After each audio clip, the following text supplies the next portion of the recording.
eu só me achar aqui. Ok. Então, boa tarde agora oficialmente a todas, a todos. E é um prazer para mim estar aqui participando da Semana de Psicologia do Instituto Gestalt de São Paulo. Eu tenho o prazer de dizer que eu estava lá em 2001, quando o Instituto começou a se formar, começou a tomar forma. E, na época, com a Selma, com o Luiz, com a Miriam, acompanhei um pouco das transformações pelas quais ele foi passando e tive a oportunidade de lecionar no curso de formação, de oferecer cursos, workshops, enfim. Há uns anos a gente está um pouco distante, mas eu espero que seja só uma fase, porque, de fato, o Instituto, para mim, sempre foi um lugar de pertencimento e um lugar de pertencimento profissional muito forte, mas também um lugar de pertencimento pessoal, porque tenho amigos, amigas ali, e um lugar também onde eu acho que se dissemina um conhecimento sobre a Gestalt em específico, mas sobre a psicologia e sobre a prática psicológica clínica de maneira mais genérica, e é cada vez mais difícil da gente encontrar boas instituições que tenham esse tipo de qualidade, que tenham esse tipo de compromisso, como o IGSP tem, e essa semana de psicologia é mais uma amostra disso, né? Bom, para a gente começar, eu queria só deixar o aviso para todo mundo que, para a gente poder se entender melhor, vou pedir para todo mundo manter o seu microfone inativado, né? Mutado, desligado, mas a qualquer momento, se você tiver uma questão, se você lembrar de alguma coisa, se você fizer alguma relação com a clínica, enfim, a qualquer momento, se você quiser se manifestar, fique à vontade. Eu não quero deixar aquela coisa de espaço final para perguntas, porque eu acho que muitas vezes a coisa esfria. Então, fique à vontade, você deve ter algum recurso aí para chamar a atenção, ou joga no chat, ou então abre mesmo o microfone e chama. E aí a gente vai dialogando, porque toda apresentação, essa não é diferente, eu acho que ela é uma, se eu ficar falando aqui o tempo inteiro, e vocês apenas escutando, e ela é outra, muito mais interessante para todos nós, inclusive para mim, confesso, se a gente puder, em alguns momentos, dialogar a respeito do que está sendo trazido, até porque não há qualquer pretensão aqui de esgotar um tema tão complexo e tão atual, né, tão contemporâneo, como o tema da ansiedade. Esse tema, aliás, foi sugerido pela Ana Paula a partir de um texto meu que está no meu site, lá no rgpsicologia.com, né? E eu achei interessante porque a gente ouve muito falar sobre ansiedade no contexto da clínica. A gente ouve não só por parte dos clientes, mas qualquer coisa que a gente vai estudar, que a gente vai ler sobre a clínica psicológica, sobre a prática psicológica atual, a ansiedade vem à tona. E também porque a gente percebe que existem muitas maneiras diferentes de abordar esse tema, e, como eu disse, um tema extenso, complexo, e eu queria trazer uma, né, que, como eu disse, não vai esgotar o tema e nem pretende ser melhor do que qualquer outra, mas é uma que eu acho que tenta resgatar algumas questões básicas sobre a ansiedade e, às vezes, esse tipo de coisa sobre a qual a gente fala muito, a gente corre o risco de, justamente porque a gente fala demais e está sempre muito presente, a gente corre o risco de naturalizar. E quando a gente naturaliza, a gente para de fazer questões simples, né? E aí a gente meio que take for granted, né? A gente assume que a gente sabe alguma coisa, que muitas vezes, quando a gente para e questiona, a gente descobre que talvez não saiba. ou que talvez ainda tenha mais a refletir a respeito. Então, a ideia hoje, basicamente, é essa, né? Bom, a gente normalmente costuma começar uma palestra, como há pessoas que certamente me conhecem, né? A gente estava conversando agora há pouco aqui, eu e a Andrea, mas com certeza outras pessoas não me conhecem. Então, tem um pouco sobre mim ali, mas é aquele sobre mim que eu peço e me mandam e eu coloco aqui no slide, aquela coisa profissional, mini currículo, né? Aquela coisa básica. Mas eu gostaria de dizer, além disso, quem sobre mim, né? Eu sou o Rodrigo, que em 1994 iniciou o curso de psicologia.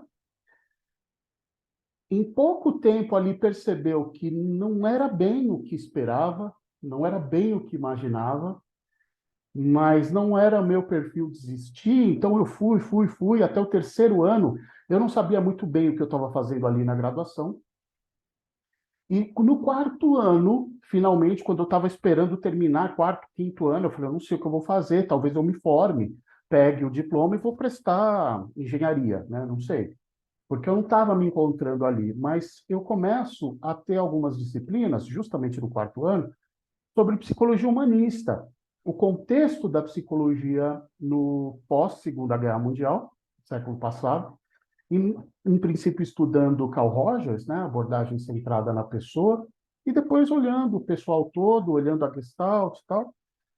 E ali finalmente eu falei, puxa vida, não vou precisar prestar engenharia no final do curso, eu me achei. Finalmente me achei, porque até então eu estudei na Universidade de São Paulo, então basicamente ali a gente tinha uma carga muito pesada de psicanálise, uma carga muito pesada de terapias cognitivo-comportamentais, ou a parte da abordagem comportamental, né, como um todo, e eu, como eu disse, não me achava ali. Então, fez sentido para mim estar na psicologia e nos últimos 25 anos professar essa questão, essa psicologia e me introduzir na prática psicológica, justamente porque eu vi ali na psicologia humanista algo que dizia respeito ao meu íntimo, né? Aquilo que fazia sentido para minha ética pessoal. E então, para mim é um prazer poder falar sobre isso e poder falar de uma maneira que, para além do conceitual, do técnico, daquele linguajar talvez mais elaborado, que muitas vezes é necessário, faz sentido falar sobre psicologia como algo que me toca e como algo que toca cada um de nós aqui presentes hoje nessa palestra, né? Então, mais do que o tecnicismo de uma fala sobre a ansiedade, eu gostaria que a gente se colocasse nesse momento, principalmente nesse primeiro momento. Depois a gente vai ter alguma coisa um pouco mais teórica, um pouco mais técnica, possivelmente, mas que principalmente nesse começo a gente pudesse se colocar, né? E até por isso, para contar essa história da ansiedade, né? E aí entra algo que, como eu disse para vocês, é difícil a gente ouvir falar, né? Em geral, se toma a ansiedade como um dado normalizado, naturalizado, sobre o qual todos conhecem, todos falamos, todos sabemos, todos conhecemos, né? Mas eu trouxe aqui algo para a gente refletir que talvez resgate esse pensamento original não no sentido de causa e efeito, mas de buscar realmente a origem, né, do que é aquilo que nós hoje conhecemos como ansiedade. Mas, como eu disse, que eu espero que a gente possa olhar para isso dentro da nossa pessoalidade, eu gostaria primeiro de fazer uma questão para todos nós aqui. O que deixa você ansiosa? O que deixa você ansioso? Antes de começar, eu estava pensando aqui, né? Porque era o momento disso estar acontecendo. Então, uma coisa que me deixa muito ansioso é mais ou menos nesse momento do dia, meu filho sai da escola e ele vem para casa caminhando. É uma caminhada de 15 minutos. Ele vai fazer 13 anos mês que vem. Isso sempre me deixa muito ansioso, preocupado. Porque a gente sabe, eu moro em São Paulo, né? A gente sabe que, por mais que a região aqui seja tranquila, e se não fosse, eu não deixaria, né, ele vir sozinho para casa, mas a gente sabe que São Paulo é uma cidade violenta, é uma cidade onde a gente tem muitos problemas, assaltos e coisas do tipo, né? A gente, os carros, ele tem que atravessar umas 2 ou 3 ruas. Então, eu fico muito preocupado. E preocupação, para mim, é sinônimo de ansiedade. Não sei se bem sinônimo, mas tem uma ligação muito forte. Quando eu falo preocupado, eu estou dizendo uma palavra que ela tem um prefixo e depois uma raiz. O prefixo é pré. Prefixo é pré. Pré-ocupado. Então, quando eu digo que eu estou pré-ocupado, significa que eu estou ocupado de algo que não aconteceu, porque eu estou pré, que ainda não aconteceu. Esse é o sentido de pré, anterior a. Então, estar ocupado do que pode acontecer de ruim com o meu filho, antes que isso tenha acontecido, e desejando, obviamente, que não aconteça, é o estado que eu chamo de preocupação. Eu estou preocupado. E isso, para mim, é sinônimo, na minha vivência, tá? Esquecendo a questão mais teórica, mais rigorosa, até talvez, isso é o que eu chamo de ansiedade. Isso me deixa ansioso. E aí a pergunta fica para vocês: o que deixa você ansioso? O que deixa você ansiosa? E o sentido dessa pergunta a gente vai entender daqui a pouquinho, né? Nesse momento a gente só vai pensar, cada um de nós aqui, não é uma coisa que a gente vai precisar responder, obviamente, mas cada um vai refletir por si o que me deixa ansiosa, o que me deixa ansioso, tá? Aí fechamos essa reflexão e agora o convite é que todos nós nos transportemos, claro que só na nossa imaginação, para a savana africana. Não importa se você já foi, se você nunca foi para lá, todos nós temos uma noção, né, da savana africana, e se você precisar ter mais noção ainda, no slide logo à nossa frente, nós temos uma foto da savana africana, de um pedacinho, né, da extensa savana africana. Nos transportaremos para lá, mas não no momento presente. A gente vai se imaginar na savana africana cerca de 10 mil anos atrás. Então, cada um se coloca. A gente tem aqui essa foto bonita. Na foto não tem nenhum animal, não tem ninguém, mas a gente vai colocar nessa foto a gente. Esse bonequinho azul vai simbolizar cada um de nós que vai se imaginar 10 mil anos atrás na savana africana. O que você está fazendo aí? Andando, está passeando, está procurando alguma coisa para comer, está se refrescando um pouco do calor, está procurando água, não sei. Você está passeando por lá. 10 mil anos atrás. Agora, imagine que você está lá andando bonitinho na savana africana e, de repente, de trás de um desses arbustos aí que você está vendo na foto, vem um barulho que parece um rugido, um barulho forte, que parece um rugido. O que acontece com a gente nesse momento? A gente estava tranquilo, passeando, olhando a vista, curtindo a vida, até que este rugido nos tira dessa posição, nos automaticamente nos convoca, nos provoca, ou seja, nos chama na direção de, e o nosso corpo, sem que a gente precise fazer nada deliberadamente, começa a se modificar em uma série de questões.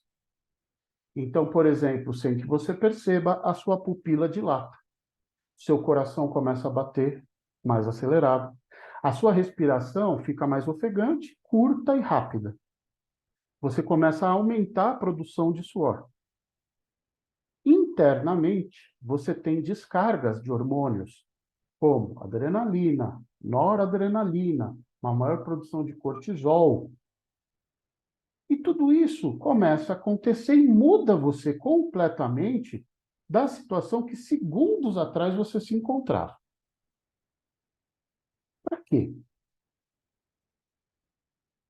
Para preparar a gente. Para preparar a gente para algo muito importante 10 mil anos atrás. A capacidade de fugir, sair correndo, subir numa árvore, talvez, ou lutar. Porque aquele rugido é interpretado pelo meu organismo sem que eu pare para pensar, não é nada deliberado, ele é interpretado automaticamente pelo meu organismo como um grande perigo. Porque possivelmente trata-se de, pelo lugar onde eu estou, um grande felino. Grandes felinos, 10 mil anos atrás, teriam tranquilamente, se estivessem com fome, qualquer um de nós aqui como almoço. Então, veja que sabedoria do nosso organismo, quando a gente, ao detectar apenas um rugido, longe ainda, portanto, com todo o tempo do mundo para nos preparar, olha a sabedoria do organismo de aumentar o fluxo sanguíneo, coração batendo mais forte, respiração para pegar o oxigênio e levar para os músculos, jogar o gás carbônico fora com mais intensidade do que vinha até segundos atrás, porque eu preciso de músculos fortes, tanto se eu for lutar como se eu for fugir. Eu preciso de músculos preparados para um esforço que normalmente eles não executariam num passeio. E o meu corpo está fazendo isso por mim sem que eu precise fazer nada, automaticamente. Minha pupila vai dilatar, porque pupila dilatada, mais luz entra. Quanto mais luz entra, mais eu sou capaz de detectar coisas que estão acontecendo no ambiente. Eu, grosso modo, né, entre aspas, eu vou enxergar melhor. Então, se eu tenho um perigo, eu vou precisar fugir dele, eu vou precisar lutar com ele. Quanto melhor eu estiver enxergando, melhor. E assim por diante. Eu estou diante de uma situação em que meu organismo está preparadinho para algo que pode ser um encontro fatal. Né? Pois bem, agora vamos imaginar que nessa mesma situação, pouco tempo depois do primeiro rugido, a gente percebe que o lugar de onde veio o rugido começa a se mexer e de lá sai um javali. Caramba, não era um grande felino, era só um javali. 10 mil anos atrás, muito dificilmente qualquer um de nós seria almoço de um javali. O javali é um animal muito menor que se alimenta de outras coisas, ou seja, toda a nossa preparação a lutar ou fugir, que mudou o nosso organismo completamente, deixou a gente numa situação foi em vão. Não precisava, porque era só um javali. Agora, não tem o que fazer, a gente já está preparado. 10 mil anos atrás, isso significaria que a gente possivelmente ia sair correndo, ia sair gritando, ia atrás do javali para espantar ele, ia colocar toda essa intoxicação da qual o nosso organismo foi povoado para fora, para conseguir se aliviar e voltar ao estado anterior, que era o estado tranquilo de estar passeando. Aí, a questão é, o que que isso tem a ver com o nosso tema? O que que isso tem a ver? Alguém quer falar? Não, ok. É que eu ouvi um barulhinho. O que que isso tem a ver com a gente? O que que isso tem a ver com a ansiedade? A gente perguntou, agora há pouco, o que deixa você ansiosa? O que deixa você ansioso?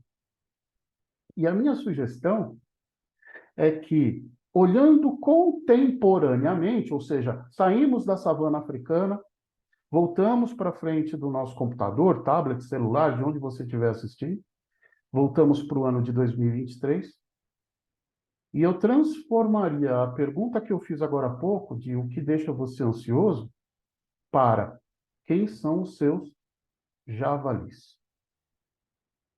Ou seja, quais são as coisas que te preocupam? Da mesma maneira que o nosso organismo, 10 mil anos atrás, se preparou, se preocupou para uma luta imaginária que nunca aconteceria, o que é que hoje mobiliza você dessa maneira? No seu trabalho, na sua vida pessoal, nos seus relacionamentos, nos seus compromissos, no cumprimento de horários, ou seja lá o que for. Quem são nossos javalis? Às vezes, quando eu estou atendendo uma pessoa que traz uma ansiedade muito importante, eu conto de uma maneira muito mais resumida, eu conto essa história aqui. E no final, eu faço essa reflexão, são só javalis. O que faremos com isso agora? São só javalis. Mas, como aqui a nossa pretensão é outra, a gente está numa... Alguém chamou? Não.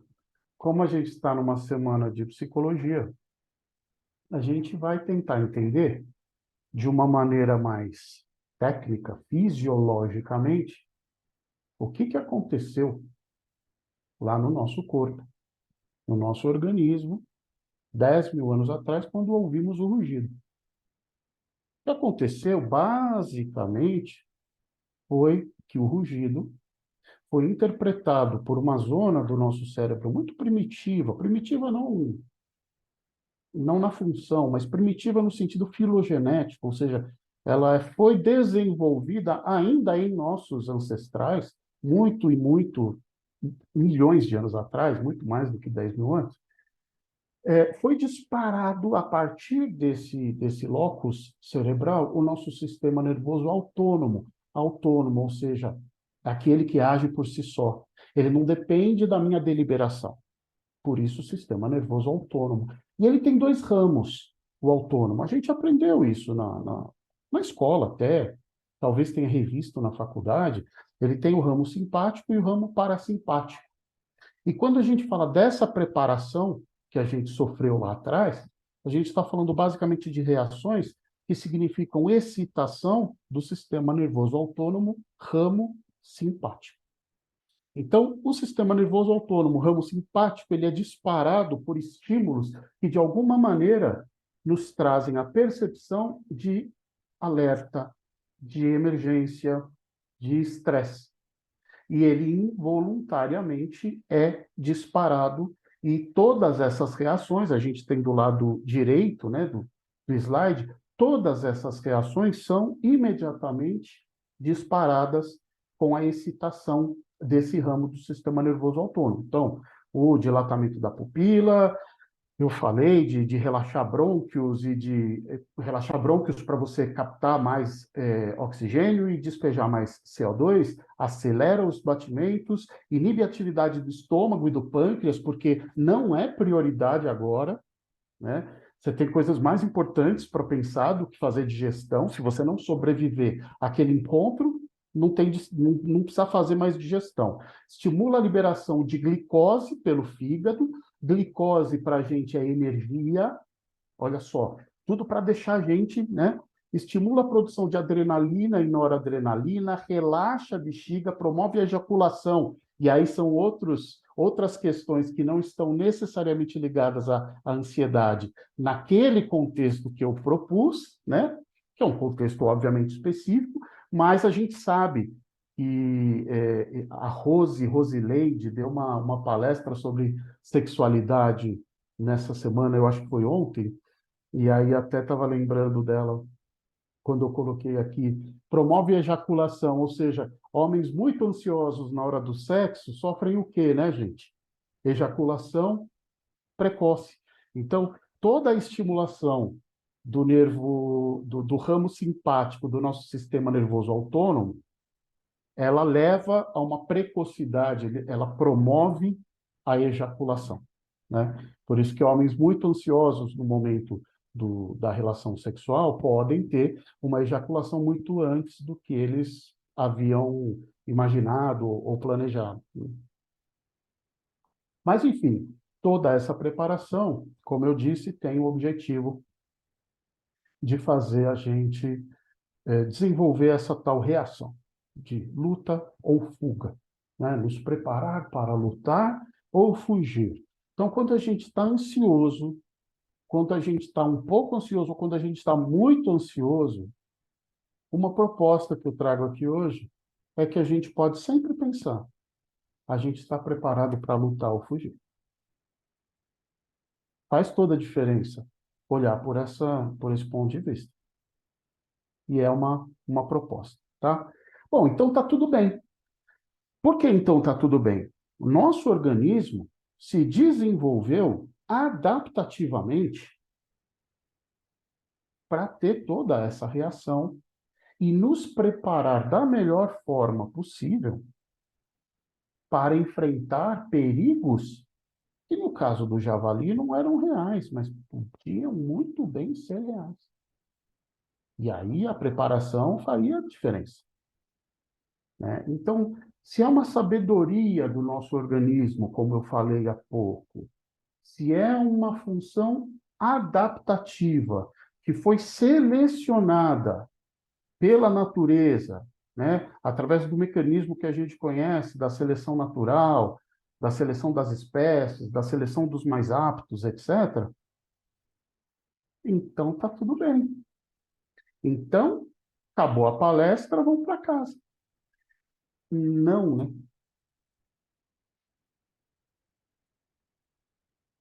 Não. Só que não. Por que não?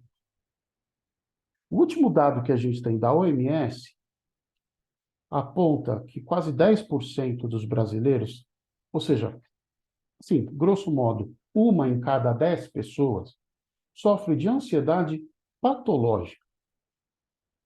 Ou seja, não só tem aquele mecanismo regulatório, adaptativo, que todos nós temos, mas transformaram em suas vidas aquele mecanismo num pesadelo. Aquele mecanismo passou a tomar conta de suas vidas, aquele mecanismo passou a ser disparado, e passou a ser disparado numa intensidade tal e um número de vezes, uma frequência tal, que simplesmente tornou, muitas vezes, a vida dessas pessoas incapacitante, improdutiva. As pessoas podem ser incapazes de trabalhar, podem ser incapazes de sair de casa para passear, por exemplo, como a gente foi na savana africana. As pessoas podem ser incapazes de responder uma mensagem no WhatsApp. Não de responder, de abrir a mensagem, por medo do que vai ler. Enfim, o que acontece hoje, não é hoje, já faz algum tempo, é que esse mecanismo de ansiedade, de alerta, vem se tornando cada vez mais presente e para um número cada vez maior de pessoas, patológico. Diz a OMS, inclusive, que aqui onde estamos, no Brasil, nós temos o maior número proporcional de pessoas com ansiedade patológica. Aí a gente podia, numa outra frente, numa outra palestra, discutir levantar algumas possibilidades para entender esse fenômeno. Né? Por quê no Brasil? Né? A gente tem outros países que são mais pobres, mais ricos, onde tem mais desemprego, menos desemprego, onde a cultura é mais parecida com a nossa, mais diferente. Por que que o nosso aqui, né? Mas, enfim, o fato é esse. Então, tá tudo bem? Não, não tá tudo bem. É por isso que a gente traz a questão da ansiedade. Não para falar da ansiedade como um problema, mas para falar da ansiedade como algo natural que pode se tornar um problema. Ok? Ou seja, a gente traz a ansiedade como ansiedade na sua vertente ou na sua possibilidade patológica. Ok? Bom, então, para tentar entender esse contexto inicial da ansiedade, quando ela se torna patológica, né, ou psicopatológica, a gente pode refletir que, mais ou menos até o fim do século XVIII, sempre que a gente fala em datas, tem um desvio padrão grande aí, né? Então, você vai encontrar coisas antes, não vai encontrar depois, mas mais ou menos até o final do século XVIII. Então, século XVIII está falando de 1700 e um monte, né? A gente encontra poucas referências, seja na medicina, né, na psicologia não tinha na época, né? A gente estava ainda, não tinha nascido, né? A gente estava no céu, como eu falava para o meu filho, quando ele era criança. A gente ainda não estava lá, então na filosofia, na literatura, na medicina, a gente tem poucas citações, poucas referências a esse fenômeno ansioso patológico. Nós temos referência à ansiedade. O conceito de ansiedade vem sendo construído, né? Bom, milhares de anos atrás, o livro mais vendido do mundo, que é a Bíblia, já traz referências à ansiedade. Mas a ansiedade, ali naquela situação, sempre se refere a questões situacionais. Então, como a gente falou no começo, lá na situação da savana africana, eu tenho uma ansiedade que é disparada, ela pode durar pouco tempo, pode durar muito tempo, mas ela está sempre conectada a uma situação específica, né? E a ansiedade patológica, não. A ansiedade patológica é algo que acompanha a pessoa pela vida e começa a transferir-se de um lugar onde potencialmente ela se criou para todos os outros diferentes âmbitos da vida, né? Então, esse fenômeno é praticamente inexistente até o final do século XVII. Né? A gente tem, por exemplo, anterior a isso, a gente tem do Molière, O Doente Imaginário, que é a última peça que ele escreve, onde tem um, um cara hipocondríaco e as discussões dele com o médico, tem ali até alguma citação de ansiedade, mas por mais hipocondríaco que seja o doente imaginário do Molière, ele não é um ansioso como nós, contemporâneos, chamaríamos uma pessoa ansiosa, né? E aí, o que que a gente pode refletir que está junto com essa época e que pode estar na origem dessa escassez de referências? Primeiro, a proteção social. Proteção, talvez a gente pudesse colocar entre aspas, e a falta de liberdade individual. Entre aspas, porque de fato a proteção social tem a ver com a falta de liberdade individual. Do que a gente está falando aqui? Eu nasci numa família de classe média, talvez, né? Nessa época aí, eu, numa família minimamente colocada, eu nasceria e ao nascer eu já saberia, ou saberiam por mim, né? Eu seria um bebê, mas saberiam por mim uns 80%, 90% do que aconteceria na minha vida, sem medo de errar, tranquilamente. A minha profissão, já era conhecida, possivelmente, no caso, até a profissão do meu pai, ou se minha família não tivesse muita grana, não tivesse muita riqueza, e eu quisesse muito estudar, eu podia virar padre. O lugar onde se estudava, né, em geral, eram os seminários, no máximo. O que eu ia fazer com a minha vida pessoal em termos de relacionamento amoroso? Determinado. Primeiro, eu seria um homem heterossexual, mas heterossexual estou falando hoje, né? Na época nem se cogitaria outra coisa. Eu seria homem, porque eu nasci com aparelho sexual masculino. Eu seria heterossexual pelo mesmo motivo. E na idade X, que estaria também pré-determinada, eu me casaria com uma mulher virgem. Ambos os dois virgens, talvez, às vezes, dependendo da época, do lugar, o homem pode ter alguma liberalidade em relação a isso. Eu ia viver casado, ia ter um certo número de filhos, meio que conforme a natureza mandasse, trabalharia de sol a sol, e assim viveria a minha vida até que ela terminasse. É disso que a gente está falando, de uma falta de liberdade individual, mas que na época não era conhecido dessa maneira, porque não havia sequer linguajar para se referir a esse fenômeno, porque não se conhecia a possibilidade do diferente. Então era como era. E nesse sentido a gente fala de uma proteção social no sentido do que está no segundo item ali. O sentido da vida era dado de antemão. Quando eu me entendia por gente, eles já colocavam tudo num pacote, todas essas coisas que eu falei e mais outras, a minha classe social, por exemplo. Eu nasci na classe X, eu vou morrer na classe X. Tudo isso era colocado num pacote, me entregavam, falavam, isso aqui é sua vida. Eu, opa, valeu, obrigado, vou viver ela. E pronto. Né? Nesse sentido, a gente não tem muito questionamento de escolha. Por quê? Porque a possibilidade de escolher ela está muito restrita.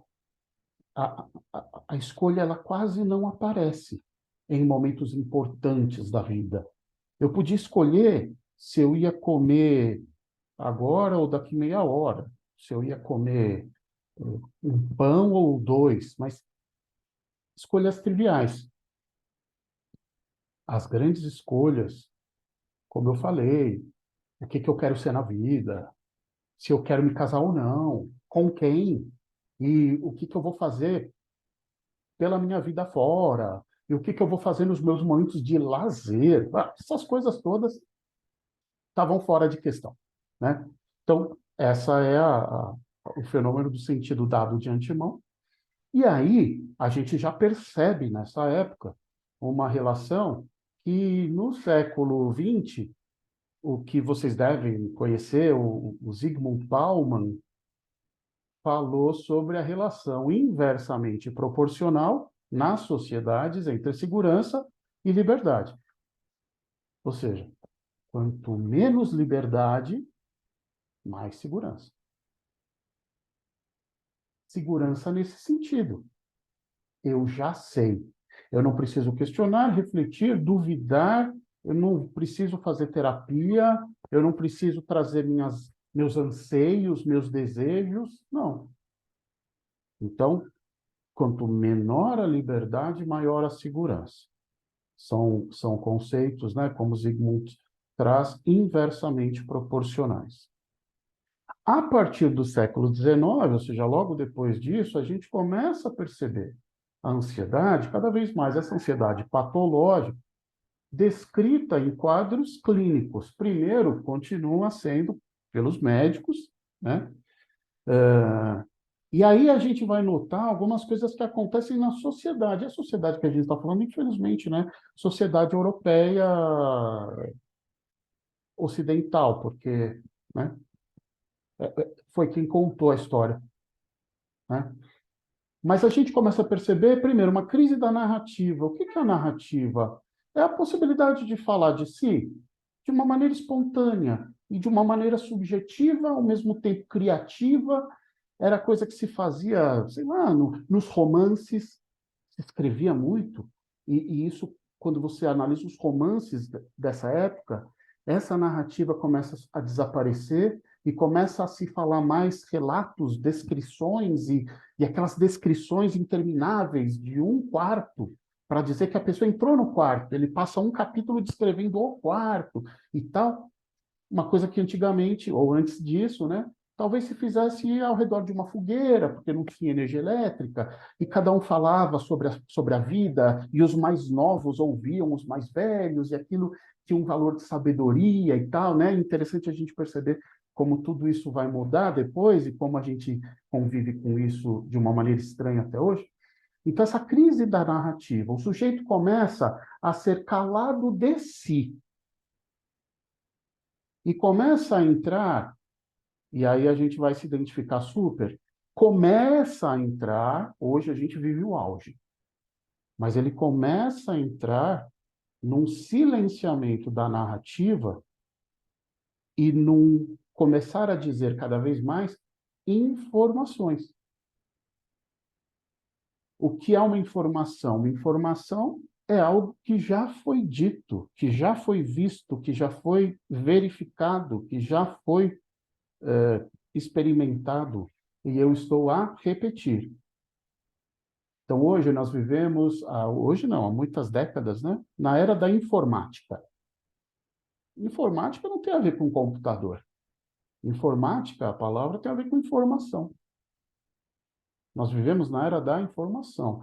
E nossas crianças hoje, elas ouvem desde muito cedo que elas têm que estar sempre muito bem informadas e que conhecimento é poder e assim por diante, né? Um conhecimento qual? Conhecer autoconhecimento, consciência crítica? Não, né, gente? É aquilo que cai no Enem, é aquilo que cai nos vestibulares e tal, né? E é aquilo que é cobrado no mercado de trabalho. Informações. Tá? Então começa a acontecer isso aqui. Junto com uma ascensão do individualismo capitalista. Então eu já tive, um tempo antes, a primeira revolução industrial, que ela dispara, acontece aquele boom mercadológico, né?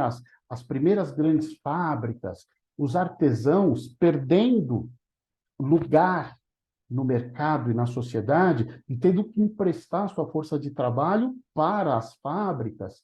E aí o artesão deixa de ser dono da sua matéria-prima, deixa de ser dono das suas ferramentas e ele passa a usar a matéria-prima, as ferramentas do dono da fábrica, né? E aí eu vou ter nessa época, por exemplo, Marx, Engels, fazendo toda uma analítica sobre o que tem sido, até o momento deles, essa ascensão do individualismo capitalista, que vai desembocar no paradigma estadunidense do self-made man, ou seja, é o homem que faz-se a si mesmo.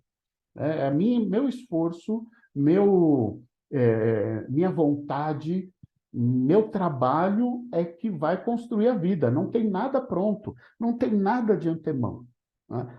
A gente poderia questionar, se fosse esse o fórum, o quanto a gente tem aí a criação de uma grande ilusão, como uma cenourinha, aquela cenoura que se coloca na frente do cavalo para ele correr, que ele acha que ele vai uma hora chegar na cenourinha, mas como ela está amarrada nele, né, ele vai correr, vai cansar, morrer de cansaço, sem nunca atingir a cenourinha. Mas é nesse contexto que a gente está olhando o surgimento ou uma intensificação dessa ansiedade patológica. E aí, como exemplo, a gente pode olhar, a gente está falando de a partir do século XIX, então lá para o final do século XIX, começo do século XX, Freud, e aí eu trouxe o Freud porque já é provavelmente mais conhecidão, né, entre a gente, Freud vai falar das neuroses atuais, diferentemente das psiconeuroses, neurose obsessiva, fobia, melancolia, blá, blá, blá. Tudo que ele vai desenvolver sobre as psiconeuroses, as neuroses atuais, para ele, tinham muito a ver com o que a pessoa estava vivendo naquele momento, elas não tinham a ver com a questão do trauma infantil, E nas neuroses atuais, ele faz uma descrição onde a ansiedade sempre é muito presente, principalmente na neurose de angústia, né? Que é, inclusive, neurose de angústia, mas em algumas traduções mais primitivas, mais precoces do Freud para o inglês, foi traduzida como neurose de ansiedade. Tá?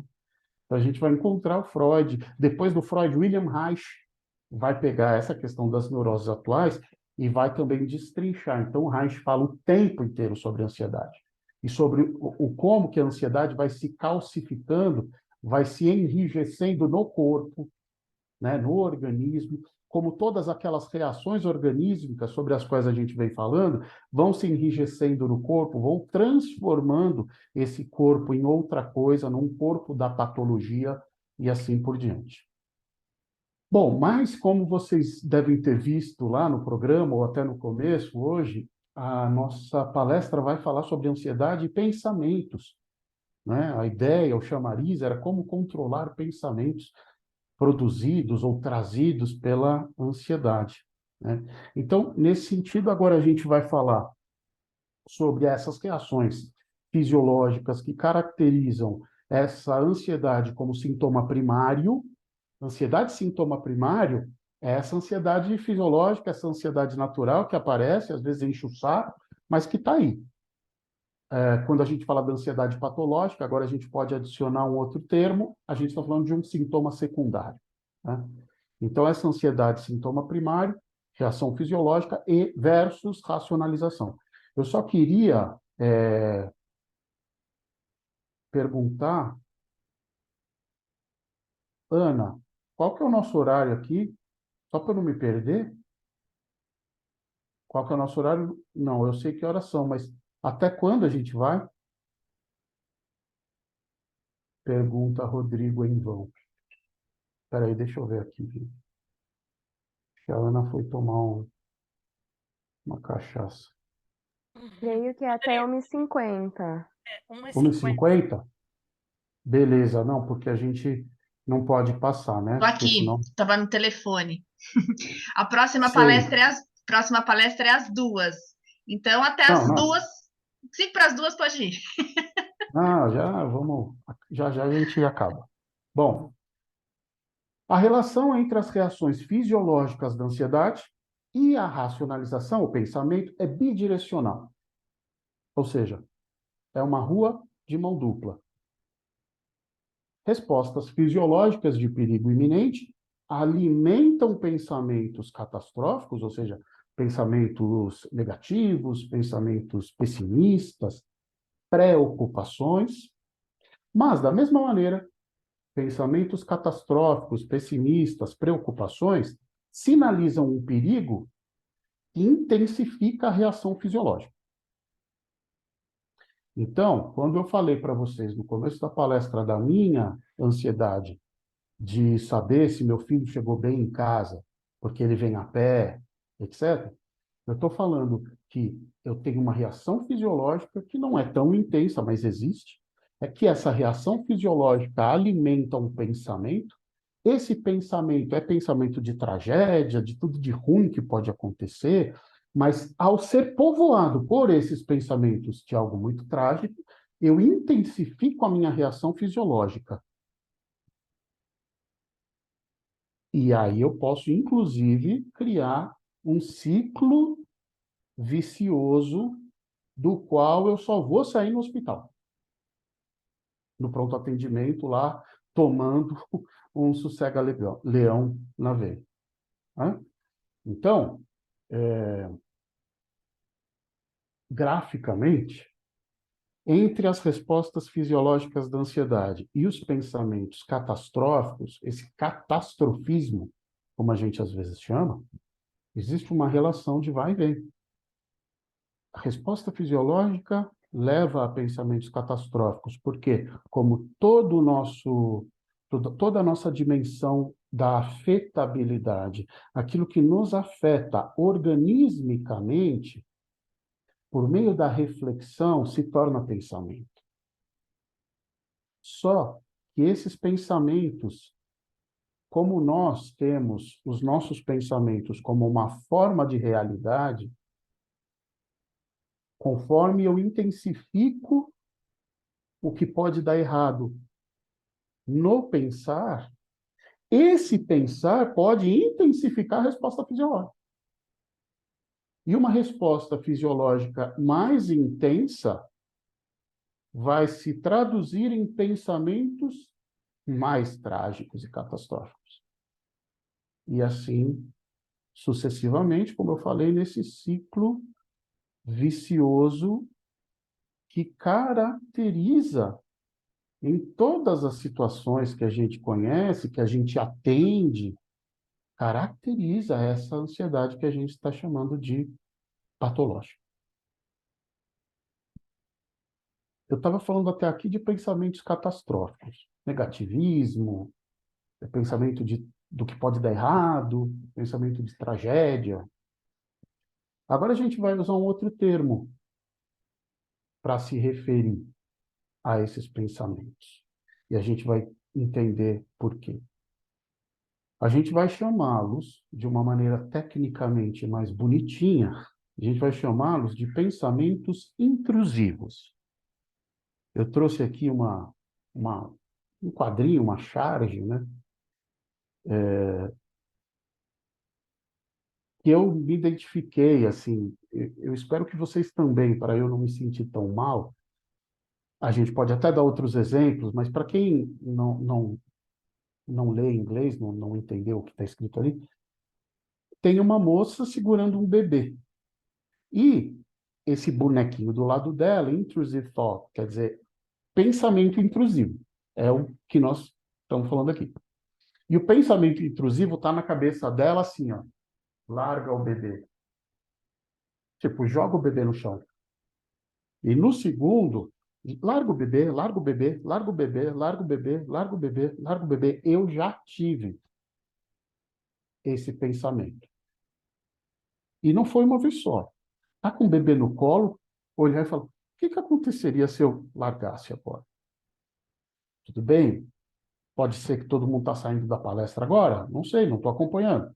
Mas talvez já tenha acontecido com você com o celular.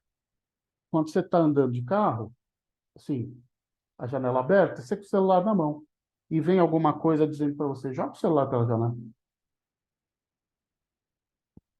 E tem gente que nessa hora aperta o celular, porque parece que, nossa, parece que eu sou capaz mesmo de fazer isso, né? Ah, obrigado, Tainara. Tainara falou, tamo junto. Obrigado, viu? Obrigado, tamo junto. Eu já não estou me sentindo tão mal. Então, isso aqui é uma maneira, claro, jocosa, né, da gente introduzir essa questão do pensamento intrusivo, que são, né, pensamentos intrusivos, padrões de pensamento que são involuntários, então eles vêm da afetabilidade. Da mesma maneira que eu tenho reações organísmicas involuntárias, e a gente estava falando até agora há pouco sobre elas, eu tenho pensamentos involuntários e incontroláveis, ou difíceis de controlar. Sempre indesejados, porque são pensamentos de coisas que me deixam numa situação, como eu falei, cada vez pior. E se, por exemplo, tragédias, morte, acidente, enfim, briga, coisas, né, que se manifestam de forma repetitiva. Drop the baby, drop the baby, drop the baby, joga o celular, joga o celular, joga o celular, joga o celular. Perturbadora e à margem do controle consciente. Então, quando a gente fala de ansiedade patológica, a gente traz o termo pensamentos intrusivos, que a gente não está falando apenas daquele tipo de pensamento que eu dei para vocês o exemplo. Ah, meu filho, se ele demora um pouco mais para chegar, eu vou ter algum nível de pensamento ansioso, de pensamento catastrófico, mas ele não tem essas características. Primeiro, ele não é repetitivo, né? Ele passa. Ele não é perturbador. É incômodo, mas não é perturbador. Embora, sim, eles estejam um tanto à margem do controle consciente. Mas quando a gente está falando da ansiedade patológica, por exemplo, quando a gente fala de TAG, transtorno de ansiedade generalizada, né, que é um diagnóstico psiquiátrico muito comum hoje, a gente está falando de ansiedade patológica. E aí a gente está falando de pensamentos intrusivos. A gente não está falando só de um pensamentozinho qualquer, não. A gente está falando desses pensamentos que, como diz no segundo item, são invasivos. Costumam envolver temas desconfortáveis, perturbadores, angustiantes ou inapropriados. Ou seja, é aquilo que a pessoa, se ela depois puder dizer, ela vai falar, meu, é tudo que eu não queria pensar sobre aquela situação. Mas é justamente nisso que ela pensa. Essas são as características dos pensamentos intrusivos, né? E aí, a relação entre pensamentos intrusivos e ansiedade é a mesma de qualquer pensamento catastrófico, ansioso, em relação às reações fisiológicas. Então, eu tenho lá as reações fisiológicas, e agora eu estou chamando, para me referir a uma ansiedade patológica, eu estou chamando esses pensamentos de intrusivos. Porque quando eu estou falando, por exemplo, de TAG, ou de síndrome do pânico, crises de ansiedade quaisquer, eu não vou falar, eu vou falar de pensamento intrusivo, e essa é a maneira, inclusive, como, em geral, a literatura tem se referido a esse padrão de pensamentos catastróficos que ocorrem dentro desse ciclo vicioso, junto com as respostas fisiológicas, ok? Bom, até aqui a gente falou sobre ansiedade meio que lato sensu, assim, um panorama geral sobre uma abordagem possível que eu queria trazer para a gente refletir hoje a respeito da ansiedade. Agora, como eu disse, a gente tem uma palestra que se propõe a trazer possibilidades de controle. Eu não sei se controle é uma palavra muito forte, talvez seja, mas pelo menos de alívio, de gestão, né? Gerenciar uma maneira de lidar melhor com pensamentos ansiosos. Quaisquer, seja um pensamento catastrófico que você pode ter numa situação muito isolada e que vai passar, sejam os pensamentos intrusivos que estão associados à ansiedade patológica, ansiedade das crises de ansiedade, da síndrome do pânico, da TAG e de vários do TEPT, né, transtorno do estresse pós-traumático, e de várias outras condições onde a ansiedade é um sintoma secundário importante, tá? Então, o que eu trouxe aqui são, de fato, exercícios, né? Então, como são exercícios, a gente pode fazer tanto conosco, numa situação de uma ansiedade mais intensa, como a gente pode levar isso para a clínica, né? Muitas vezes, em terapia, a, a cliente ou o cliente chega numa situação de extrema ansiedade, ou ele reporta ter passado ou estar passando com certa frequência situações de muita ansiedade. E nesse momento, o trabalho que a gente faz com todo o conteúdo complexo que está sendo trazido, muitas vezes é super importante, sempre é, mas muitas vezes não está resolvendo, não está ajudando em nada aqueles momentos em que a pessoa sofre demais, que são os momentos da crise. E às vezes a pessoa textualmente verbaliza isso mesmo, né? Cara, me fala alguma coisa, me diz o que eu faço quando isso acontecer e tal, né? E, então, assim, a proposta desses exercícios vai nessa direção aí, né? Só antes, a gente tem uma questão no chat, que a Dani pergunta por que algumas pessoas desenvolvem esta patologia, algumas pessoas controlam isto, outras não. De fato, aí eu acho que a questão do desenvolvimento da ansiedade patológica ou não, ela está muito fora da questão de controlar ou não. Então, é algo que nos ocorre e a sujeita, ou seja, é algo que, quando você percebe, já foi. Então, não creio que isso se trata de controle, mas, de fato, algumas pessoas desenvolvem essa patologia, outras não, embora vivamos na mesma sociedade, com as mesmas características, e todos tenhamos, em algum nível, reações ansiosas, muitas delas promovidas pela própria sociedade, pelas condições em que a vida nos é dada hoje, né? Agora, a gente tem, e aí talvez trazer a clínica possa ser útil, a gente tem no nosso desenvolvimento experiências diferentes, interpretadas de maneiras diferentes.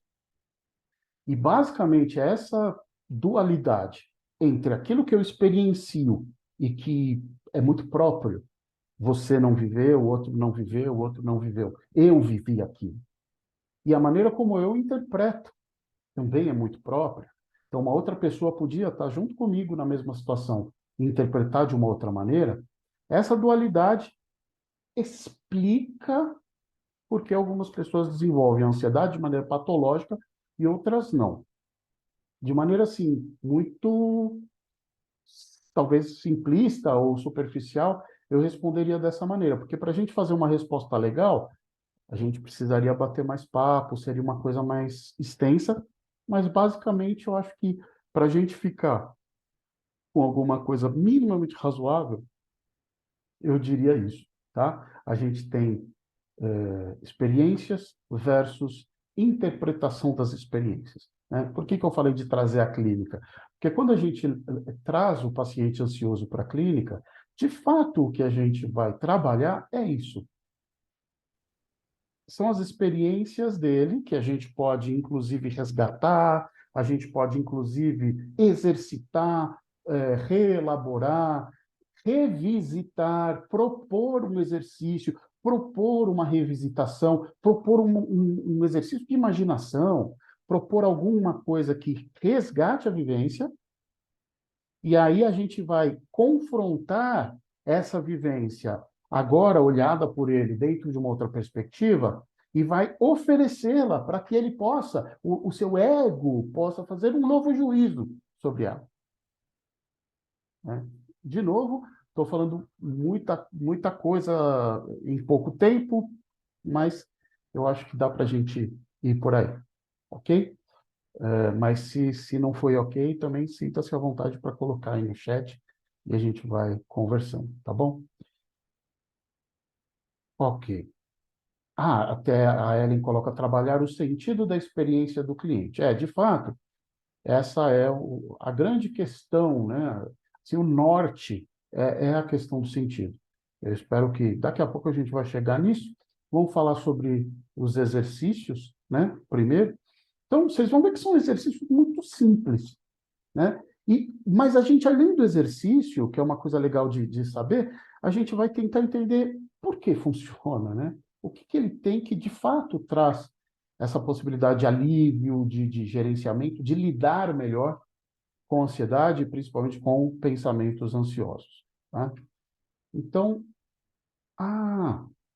importante que eu me lembrei de falar isso, que esses mesmos exercícios são usados e podem ser usados porque trazem bons resultados, têm trazido bons resultados em pacientes que sofrem ou por memórias traumáticas, então não necessariamente ansiedade purinha lá, mas memórias obsessivas de cunho traumático, de cunho de sofrimento, né, ou flashbacks, mas também por episódios de dissociação, né?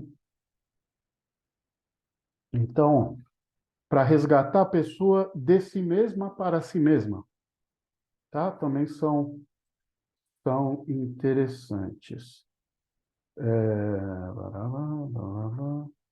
Eu estou voltando para o chat aqui, tá? A Cecília diz, um aspecto que me parece também importante é o resgate, relembrar que temos um corpo e não apenas mente, pensamentos, integrar mente e corpo, trazer a experiência corporal, perceber corpo, sentir o corpo presente, respirar, assim como simbolizar, imaginar, compreender, perfeito, como a Andrea também diz na sequência, a partir da história de vida do cliente. E a gente vai olhar um pouco para isso justamente a partir de agora. O primeiro exercício é o exercício que talvez seja está em primeiro aí porque talvez seja o mais óbvio, né? Não necessariamente mais fácil, mas o mais óbvio, que é o exercício da aceitação, né? Que, na verdade, é uma autoaceitação. Muitas vezes a gente briga com a ansiedade e a gente briga com os pensamentos ansiosos.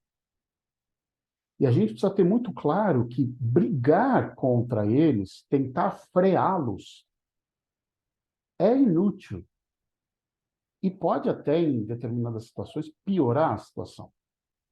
Porque essa briga cria uma situação, sendo assim, muito grosso modo, essa tentativa de não pensar se torna ela mesma um pensamento, e um pensamento que vai se somar a todos os outros para intensificar as reações fisiológicas da ansiedade.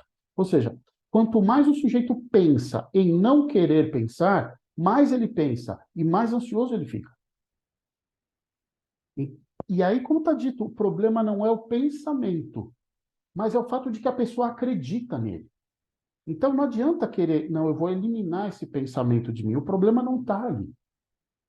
O problema está na crença de que aquele pensamento é uma realidade. E para que ele até, se for o caso, deixe de ser, ele precisa primeiro ser aceito, né? Para quem é da Gestalt, a questão da teoria paradoxal da mudança, antes de mudar, o sujeito precisa ser profundamente quem ele já é,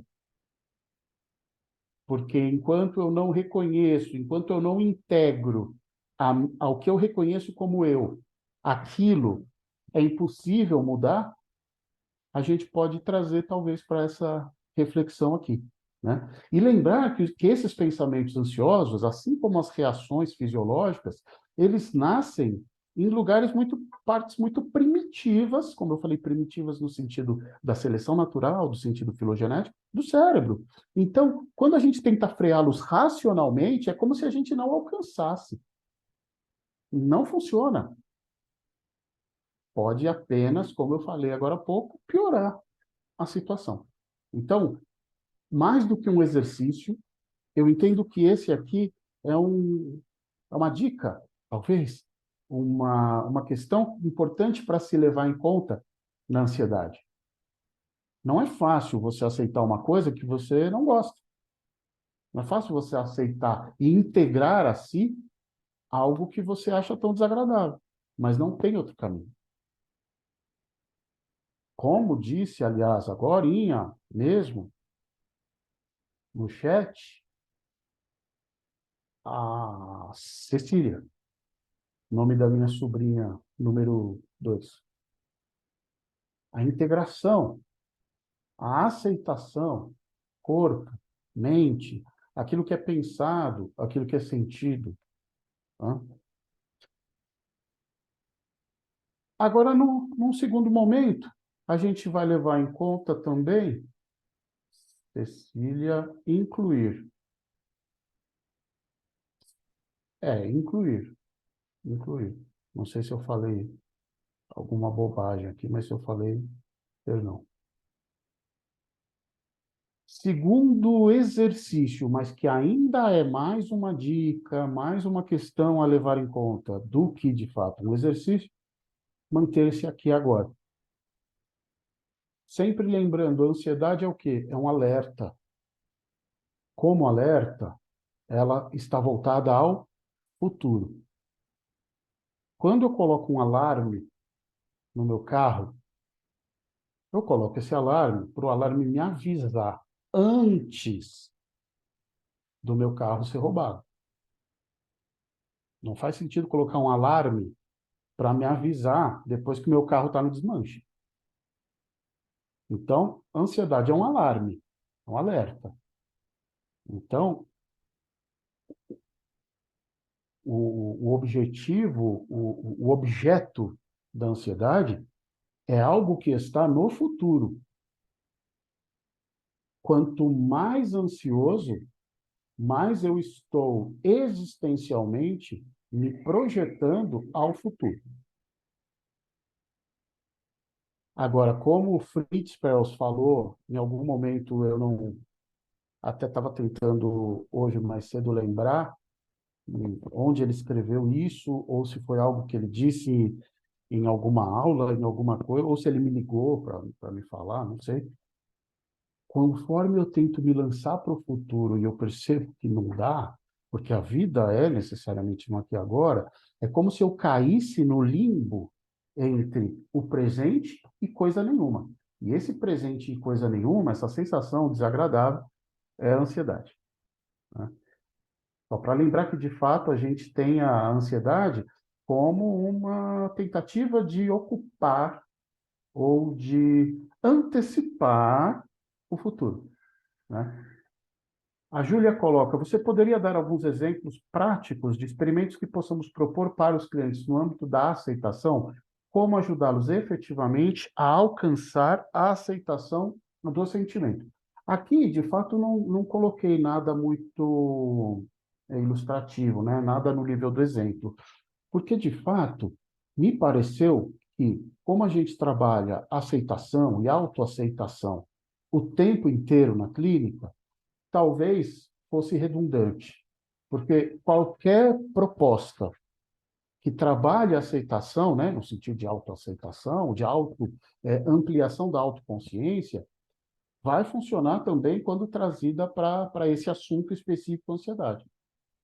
A gente vai ter alguns exemplos, aí exemplo mesmo, de exercícios a partir do próximo ou dos próximos nossos slides, tá? Mas, enfim, aí eu espero que fique mais claro. Mas se não ficar, você volta aí, tá? A Cecília explicando o incluir, né, que ela colocou acima, é que me veio a palavra incluir. Aceitar como uma disposição a incluir algo. Sim, isso é. Mesmo que seja indigesto, que eu não gosto, aliás, em geral é. Aquilo que eu acho brilhante, eu não tenho problema de integrar a mim, né? De incluir, né? Aquilo que eu não acho tão brilhante, aí é que estou com a câmera fechada porque estou no ônibus. Muito bom estar aqui, obrigado. Tava, valeu, cuidado, não jogue seu celular pela janela. Então, voltando aqui, a gente pode usar para a gente ancorar o sujeito no aqui e agora, qualquer coisa que concentre-o no seu corpo, porque o corpo está sempre no aqui e agora.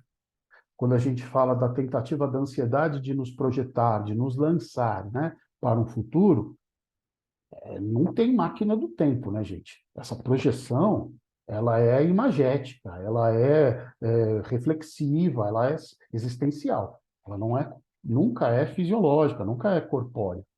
Então, resgatando a corporeidade, a gente ancora o sujeito no aqui e agora, né? Ajuda bastante.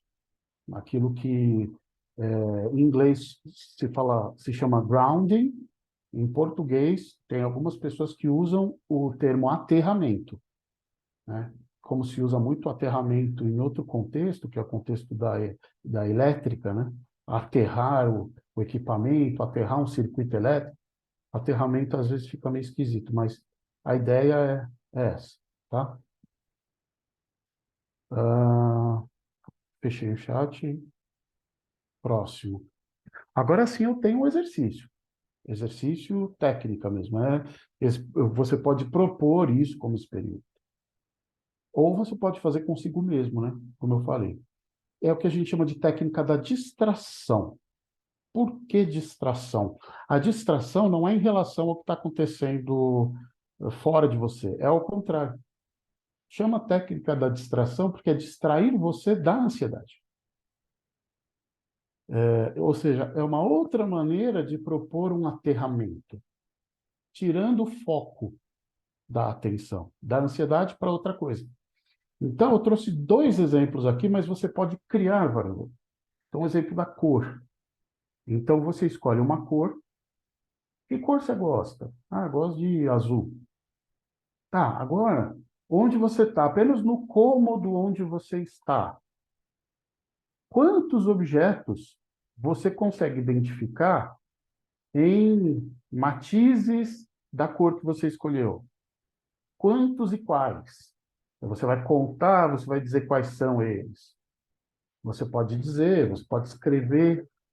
Então, ou seja, você está, de novo, voltando para o corpo sem perceber, porque você está voltando para o visual. E você está voltando para aqui agora, porque são as coisas que estão perto de você agora. Exatamente aqui e exatamente agora, né?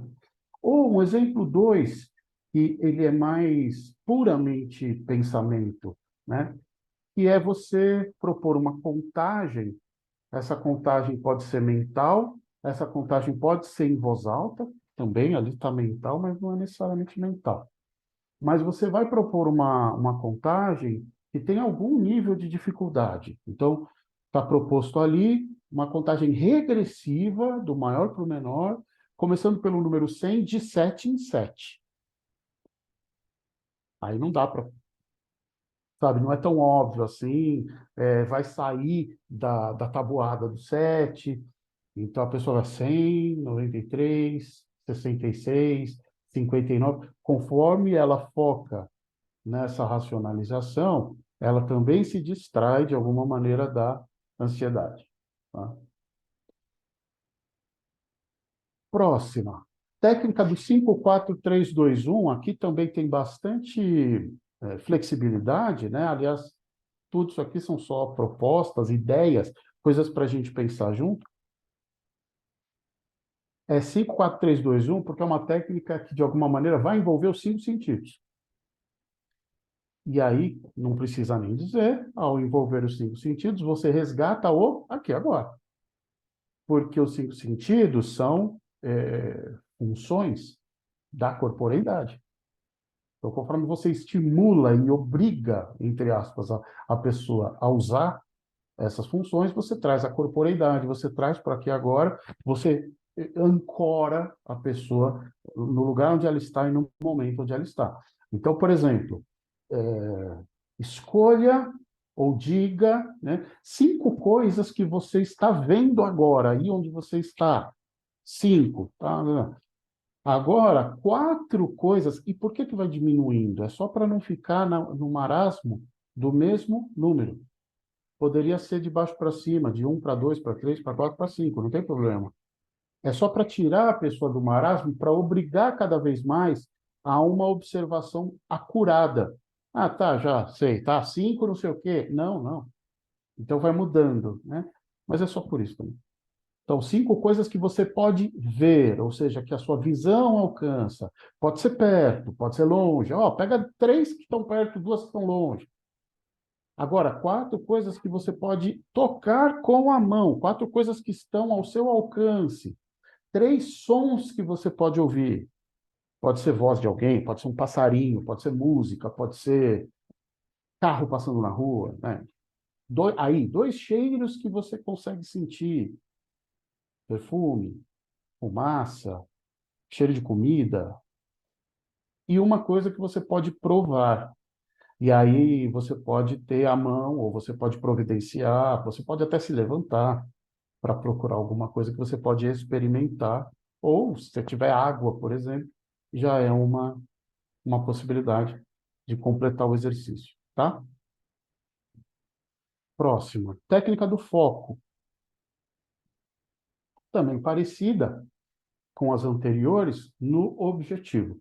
O objetivo, aliás, será sempre o mesmo, né? Então, como que ela funciona? Você escolhe um pequeno objeto, ou seja, alguma coisa que caiba em uma mão. Então, pode ser uma pedra, um cristal, um brinco, uma pulseira, um mouse, uma tampinha de garrafa, não sei. E aí você vai exercitar inicialmente, apenas esse sentido do tato, porque você vai pedir para a pessoa fechar a mão, então por isso que precisa caber em uma mão. E aí, só com a sensação tátil do objeto ali, ela vai começar a descrever esse objeto do ponto de vista tátil.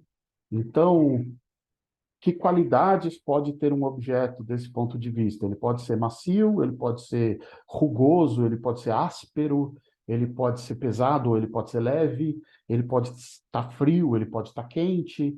Então a pessoa vai resgatar toda essa sensorialidade tátil, né? E aí, num segundo momento, você pode dizer para ela abrir, olhar e fazer uma nova descrição do objeto, só que agora a partir apenas das suas pistas visuais. Quais as cores dele, que formato geométrico ele tem, se ele tem algum detalhe, se ele tem algum desenho, enfim, tá? Técnica, então, do foco. Técnica do lugar feliz. Essa é interessante porque não requer nenhum tipo de objeto. Quando você está, por exemplo, hoje é muito comum, você está atendendo online, você não tem muito um acompanhamento do que a pessoa está fazendo, assim, nas técnicas anteriores, o que que ela pegou, o que que ela está enxergando.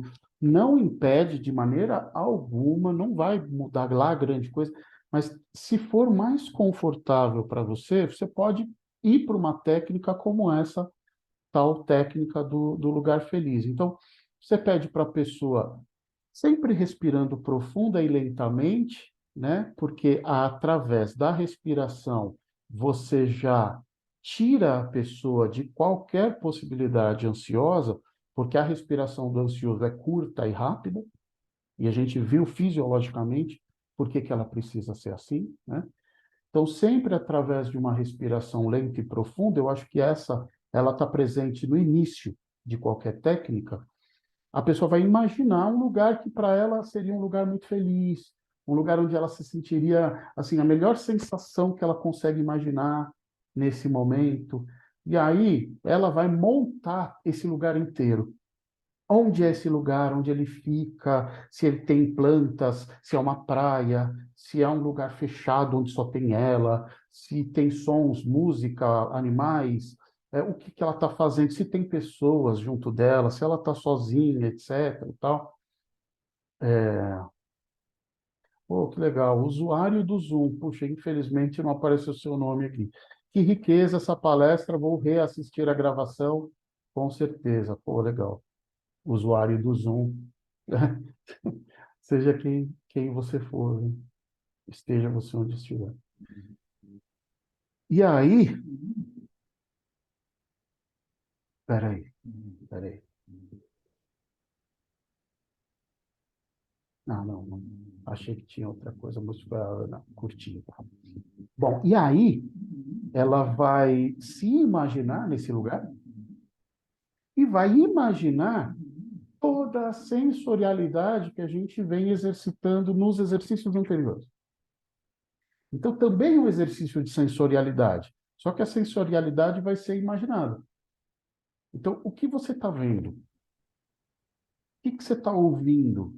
E normalmente você vai estar chamando a atenção para a pessoa de coisas que ela não vai estar ligada. Quando você pede, imagina um lugar feliz, normalmente a pessoa imagina só um lugar visualmente. Quando você começa a falar, tá, beleza, então me fala tudo que você está vendo, mas depois você vai. E aí, o que você está ouvindo? Tem cheiro do que aí? Aí, normalmente a pessoa, opa, Roberta Rabelo. O usuário do Zoom que estava sem o nome é Roberta Rabelo. Obrigado, Roberto. Aí a pessoa vai tendo que se atentar para essa outra sensorialidade. Mesmo imaginada, isso é eficaz? Funciona? Funciona. E aí você vai envolver em todos os sentidos. Imagina uma coisa que você possa provar. Ou você pode imaginar que a pessoa está num lugar, aí você fala, ó, aí do seu lado tem uma mesa com um copo de água. Bebe essa água. Pode imaginar qual a temperatura da água. Não precisa ser água, pode ser um suco, pode ser qualquer coisa assim. Você vai focando em todas as sensações dos cinco sentidos, mas pela imaginação. Tá? Voltei aqui. Tá. Foco da adrenalina. Essa aqui é, é aquilo que eu falei para quem estava no começo da palestra, lá na savana africana, para onde nós fomos 10 mil anos atrás. Essa aqui é provavelmente a que nós usaríamos lá. Se a gente percebesse que aquele rugido que disparou todas as sensações de ansiedade, de alerta, era, na verdade, um javali. porque era o que estava disponível para a gente ali e porque é muito até instintivo, com todos os cuidados que a gente precisa ter ao usar essa palavra. É meio instintivo, é meio natural nosso fazer isso. Mas por quê? Como a gente disse, várias das sensações que dominam a pessoa ansiosa, elas se originam na descarga de substâncias importantes na nossa corrente sanguínea. E essas substâncias, quando elas vão chegando nos órgãos, e depois, quando elas chegam nos órgãos, elas têm uma função hormonal. Então, elas vão modificar o funcionamento desses órgãos. Só que tem um órgão específico que é o cérebro. Quando elas vão chegar lá no sistema nervoso central, elas vão funcionar como neurotransmissores. E elas vão fazer o cérebro também funcionar de uma outra maneira. Então, a prática de atividade física, de exercício, e não é só o exercício no sentido de, pode ser correr, ou se não está podendo correr, vai fazer uma caminhada, vai fazer um polichinelo, sei lá. Mas pode ser, por exemplo, uma coisa. Eu consegui colocar aqui dois exemplos, embora um deles também seja muito físico, né? Dança e canto. Qualquer coisa que faz sentido para você, naquela coisa, como a gente diz, colocar os bichos para fora. Tem gente que consegue isso, por exemplo, cantando. A pessoa até está parada, assim, mas ela canta uma música bem alta e é um jeito dela colocar os bichos para fora. Pode ser colocar uma música e dançar alucinadamente, sem compromisso com nada, com ritmo, com nada, né? De preferência sozinho, né? Porque senão pode ser que a pessoa que está te acompanhando fique preocupada. Mas qualquer coisa que faça esses hormônios barra neurotransmissores se consumirem.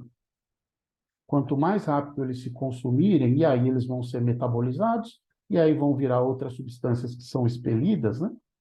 São excretadas. Quanto mais rápido isso acontecer, mais rápido você resgata a sensação de tranquilidade. Enquanto você está ali intoxicado de cortisol, que é o pessoal chama de hormônio do estresse, né? Adrenalina, noradrenalina, o coração vai continuar batendo forte, a respiração vai continuar com uma tendência a se encurtar e a ficar mais rápida, o cérebro vai continuar com uma tendência a montar mais cenários catastróficos e assim por diante. Então, é uma maneira da gente tentar se livrar o mais rápido possível deles. Tá? Aqui eu trouxe algumas referências, que foram referências usadas, depois a gente vai, não sei como, mas disponibilizar, né, para quem tiver interesse, isso aqui. Mas eu queria antes terminar falando sobre algo que, para além dessas manifestações muito específicas da ansiedade, está no nosso norte, no nosso objetivo, né? No nosso objetivo não só enquanto terapeutas, mas no objetivo de vida mesmo, né? Antes, a Tainara pergunta se isso serve para atividades como desenho também. Eu não sei desenhar um menino de palitinho, então, para mim, por exemplo, não faz sentido, mas para outras pessoas pode ser que faça. Sim, vou desenhar aqui, pode ser que faça. Não precisa ser uma coisa física, com movimentos muito intensos. Como eu falei, por exemplo, do canto. O canto ele tem um envolvimento físico, que é diafragma, que é todo o aparelho fonador, que é respiração, mas é limitado. Você pode cantar sentado, mas tudo bem, não tem problema. Pode ser. Né? Voltando aqui, então o que está no nosso norte, não só como terapeutas, mas como pessoas, né? É a questão do sentido. O sentido é aquilo que faz uma coisa valer a pena. A gente tem muitas definições muito boas do sentido, principalmente na filosofia, acho eu, até muito complexas, mas eu acho que dá para dizer dessa maneira sem ser muito pecaminoso, sem ser muito traidor da coisa. Sentido é o que faz algo valer a pena. Então, se você está num trabalho, você fala, não está mais fazendo sentido para mim, deixou de valer a pena. Se você tem uma relação afetiva, amorosa, sexual, você fala, nossa, isso aqui está sem sentido para mim, você está dizendo que deixou de valer a pena. E quando não vale mais a pena, não tem porquê. E o porquê não é no sentido de causa, é de consequência. O porquê não está no passado, ele está no futuro. Esse porquê. Eu não estou perguntando por que você perdeu. Não, é por que eu estou nesse relacionamento. Ou seja, o que eu quero ainda disso aqui? Amanhã eu vou estar aqui de novo? Para quê? Esse é o sentido. Então, o sentido, ele me pacifica a minha relação com o meu futuro. E, nesse sentido, ele tira a necessidade da ansiedade como alerta de um futuro possivelmente trágico. E, finalmente, o sentido da vida me pacifica com o elemento último de toda a vida humana, que é a morte.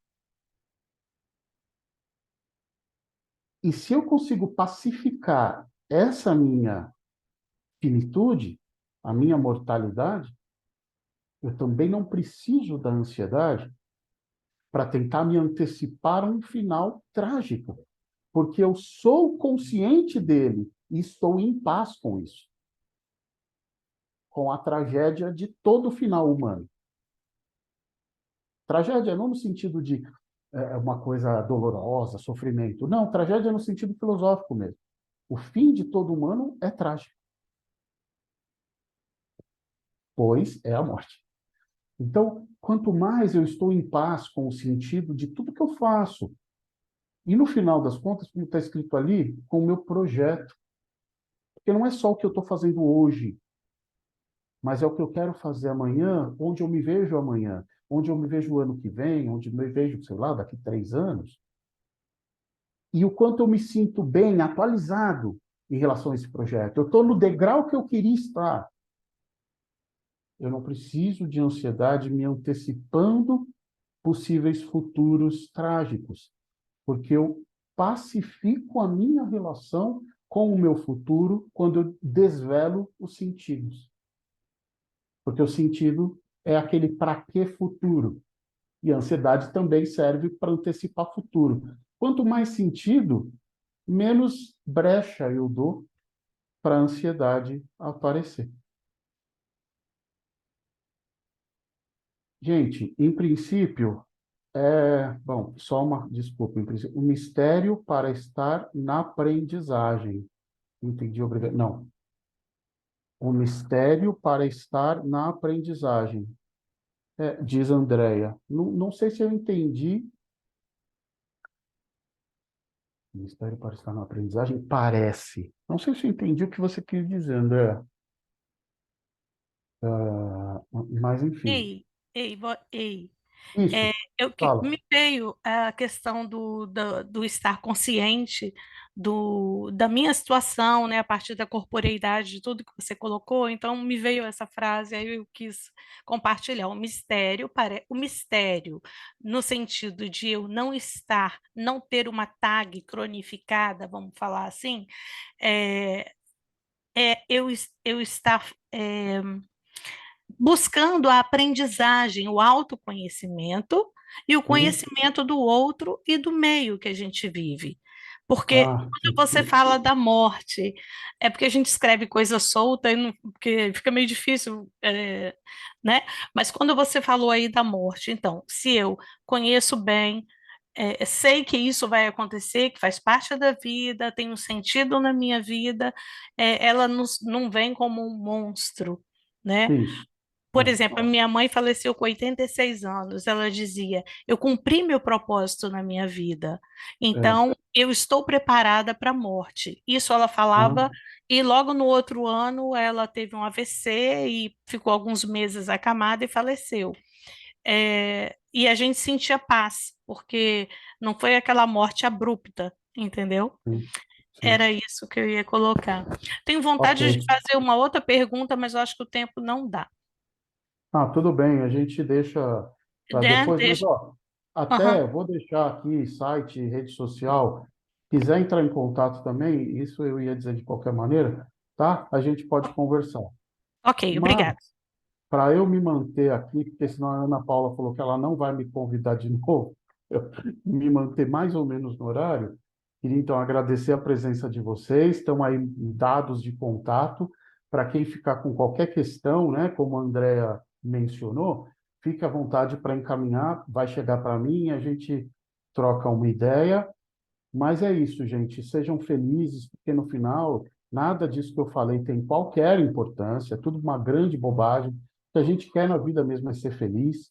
E aí, seja feliz do seu jeito, compre uma cerveja para tomar mais tarde, vai ficar com seu filho, vai dar um abraço gostoso no seu parceiro, na sua parceira. E é isso, vamos nos falando. Espero que a gente possa se reencontrar em breve. E bom prosseguimento de semana de psicologia para o Instituto Gestalt de São Paulo. Vivas, vivas, Evoé e para todos nós aqui. Tá bom, gente? Muito obrigada, viu, Rodrigo? Agradeço mais uma vez em nome do Instituto. É sempre bom te ouvir. Aqui a gente tem alunos que já tiveram aula com você, tem a Lília, tem a Sandra, a Andréia, acho que tem um monte aí. Depois eu vou pedir para você disponibilizar para a gente os slides, eu encaminho para eles, tá bom? Isso, legal. Obrigada, viu, gente? Obrigada mais uma vez, Rodrigo. Obrigado, valeu. Até a próxima. Tchau, tchau. Tchau, obrigada.